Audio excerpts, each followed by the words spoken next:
Welcome to session 4, the college list. Creating your list. Start with too many colleges. What we want to do is create a lot and bring it down to very little. You want to create 3 categories in your college list. Reach schools, which you're not sure if you're going to get into. Target schools, which you are pretty sure, but there is a chance you might not get in. And safety schools, where your academics or your test scores are well above what the requirements are to get accepted. Research the GPA and the test scores needed to get in.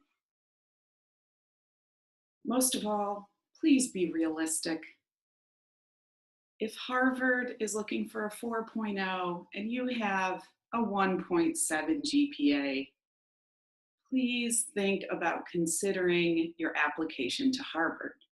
Be realistic. Sure, you can have a few dream schools, but I'm not sure the whole list needs to be the 8 Ivy Leagues. Look at where you're a good fit. You don't belong everywhere. It's kind of like dating, right? Everyone is not a match, so every college is not always a match with you. So this is where the list comes in handy. Let's go back to looking at the list. Creating your filters. You have a long list of about 50 colleges. Sometimes your uncle has talked about one, you have a cousin that goes to another one, you visited this one and you like it. So now we're going to apply filters like you do on your Instagram photos. Look at the location, the size. Do they have your potential major? Do they have the academics that you want to study? What is the cost?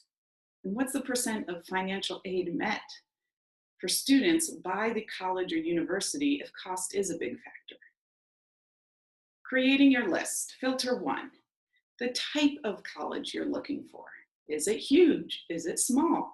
Do you want a diverse student body? Are you interested in being within 5 hours of home? Do you want to come home on the weekends? Do you never want to come home? Would you like to live at home because you're not ready to be on your own and be independent in a dorm? Are you on a conservatory track? Are you more comfortable being in a single-sex college?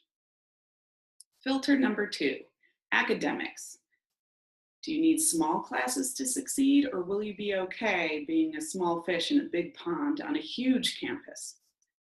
Do you want to be doing research with your professors and having dinner with them? Or are you more focused on internships and getting job preparedness?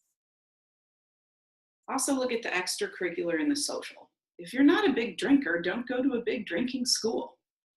If you're really interested in a certain fraternity or maybe a certain type of extracurricular activity that they have on specific campuses, search for those. Find things that you like that are already there. The support.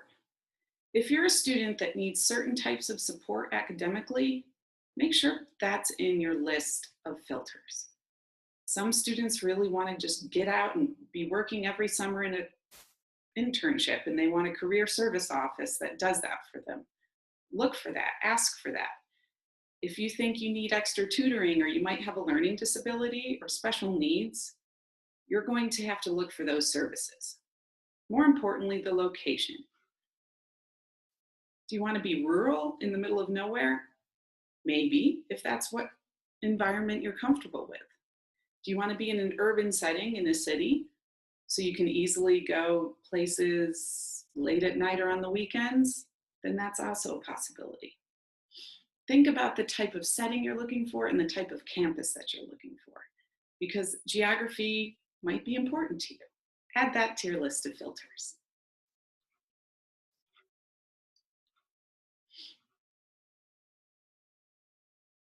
Think about what types of schools you want on your list. In our program, we're going to provide specific lists based on schools that are focused in certain conservatories for dance, schools that have conservatories for vocal opera, schools that are considered the top 50 most competitive schools in the nation, the most competitive liberal arts schools, et cetera, et cetera. Most importantly, I believe in numbers. Life is a numbers game. You can have a minimum of one college on your application. I've seen students apply to 60, maybe even 50. An average range is what you are comfortable with. So this can be 8 schools, it can be 20 schools. This is up to you and your family. Every school will probably have an extra essay you're going to have to write, so take that into consideration.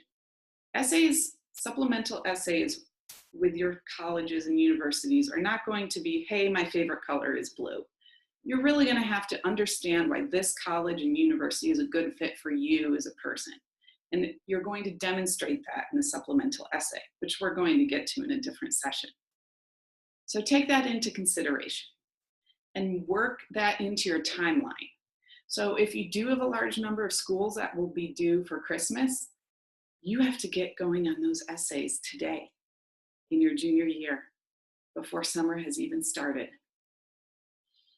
So it's really up to you, not up to any uncle or college counselor in your school. It's your decision and your family's decision. There's no rules and there's no legal aspects to how many colleges you can apply to. Thank you for joining us with session 4.